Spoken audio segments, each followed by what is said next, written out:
ഇവരിങ്ങനെ കൈ ഇങ്ങനെ പൊക്കി ഒരു മുദ്ര കാണിക്കും. അത് നമുക്ക് ബാക്കിയുള്ളവർക്ക് അതെന്താന്ന് നമുക്കറിയില്ല, കാരണം നമ്മളത് പരിചയപ്പെട്ടിട്ടില്ല. ആ മുദ്രയ്ക്കും വലിയൊരു അർത്ഥമുണ്ട്.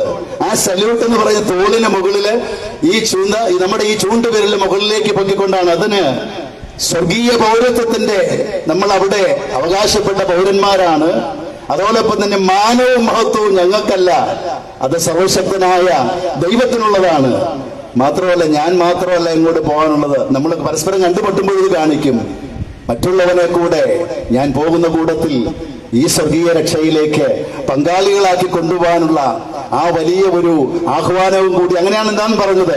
ഇതെല്ലാം മനസ്സിലായി കഴിയുമ്പോഴാണ് സാൽവേഷൻ ആർമി എന്താണെന്നുള്ളത് അത് വാക്കുകളിലും ഈ മുദ്രകളിലും മാത്രമല്ല, തങ്ങളുടെ ജീവിതത്തിലും തങ്ങളുടെ പ്രവർത്തനങ്ങളിലൂടെ ഇന്ന് കോടാനുകൂടി മനുഷ്യരിലൂടെ ദൈവിക വെളിച്ചവും സമാധാനവും ഒക്കെ പകർന്നു കൊടുത്തുകൊണ്ട് നമ്മുടെ നാടിന്റെ അനുഗ്രഹമായി ചൈതന്യമായി ഈ ദേവാലയം ഇവിടെ നിൽക്കുമ്പോൾ